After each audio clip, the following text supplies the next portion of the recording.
Son of God, share my mind, and you don't die. This is the season 3, the episode 539 in the series How to Manifest Immortality. And the name of today's teaching is Sharing Perception with the Holy Spirit.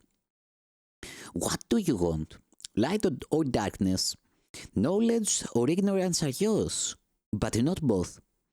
Opposites must be brought together, not kept apart, for their separation is only in your mind, and they are reconciled by union as you are. In union, everything that is not real must disappear, for truth is union.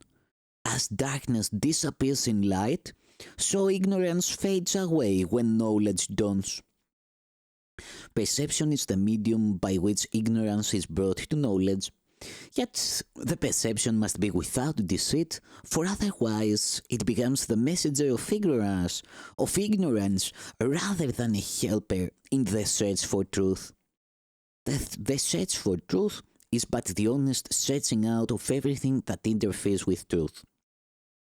Truth is. It can neither be lost, nor sought, nor found. It is here, wherever you are, being within you. Yet it can be recognized or unrecognized, real or false to you. If you hide it, it becomes unreal to you because you hid it and surrounded it with fear. Under each cornerstone of fear on which you have erected your insane system of belief, the truth lies hidden. Yet you cannot know this, for by hiding truth in fear, you see no reason to believe that the more you look at fear, the less you see it, and the clearer what it conceals becomes. It is not possible to convince the unknowing that they know. From their point of view, it is not true. Yet it is true because God knows it. These are clearly opposite viewpoints of what the unknowing are. To God, unknowing is impossible. It is therefore not a point of view at all, but merely a belief in something that does not exist. It is only this belief that the unknowing have, and by it they are wrong about themselves. They have defined themselves as they were not created. Their creation was not a point of view, but rather a certainty. Uncertainty brought to certainty does not retain any conviction of reality. Our emphasis has been on bringing what is undesirable to the desirable, what you do not want to what you do. You will realize that salvation must come to you this way if you consider what dissociation is. Dissociation is a distorted process of thinking whereby two systems of belief which cannot coexist are both maintained.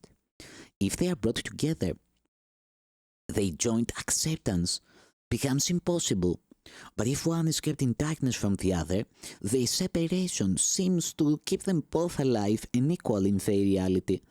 Their joining thus becomes the source of fear, for if they meet, acceptance must be withdrawn from one of them. You cannot have them both, for each denies the other. Apart, this fact is lost from sight, for each in a separate place can be endowed with firm belief. Bring them together, and the fact of their complete incompatibility is instantly apparent. One will go, because the other is seen in the same place. Light cannot enter darkness when a mind believes in darkness and will not let it go. Truth does not struggle against ignorance, and love does not attack fear. What needs no protection does not defend itself. Defense is of your making. God knows it not. The Holy Spirit uses defenses on behalf of truth only because you made them against it. His perception of them, according to his purpose, merely changes them into a call for what you have attacked with them.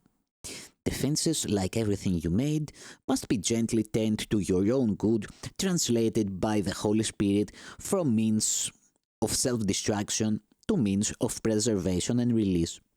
His task is mighty, but the power of God is with him. Therefore, To him it is so easy that it was accomplished the instant it was given him for you. Do not delay in your return to peace by wondering how he can fulfill what God has given him to do. Leave that to him who knows. You are not asked to do mighty tasks yourself. You are merely asked to do the little he suggests you do, trusting him only to the small extent of believing that if he asks it, you can do it. You will see how easily all that he asks can be accomplished. The Holy Spirit asks of you but this: bring to him every secret you have locked away from him. Open every door to him and bid him enter the darkness and lighten it away. At your request, he enters gladly. He brings the light to darkness if you make the darkness open to him. But what you hide, he cannot look upon. He sees for you, and unless you look with him, he cannot see.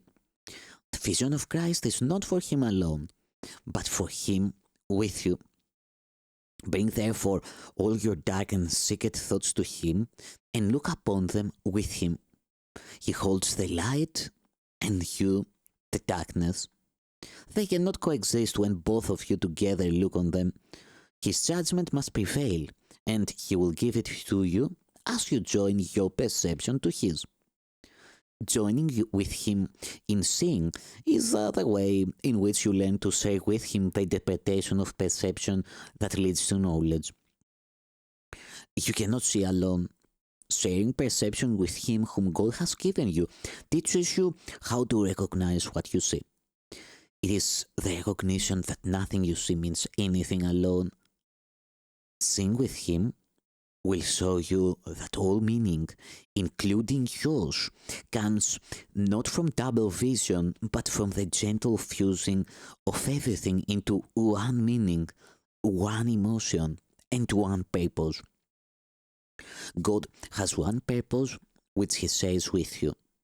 The single vision which the Holy Spirit offers you will bring these wonders to your mind with clarity and brightness so intense you could not wish for all the world not to accept what God would have you have. Behold your will, accepting it as his, with all his love as yours. All honor to you through him, and through him unto God.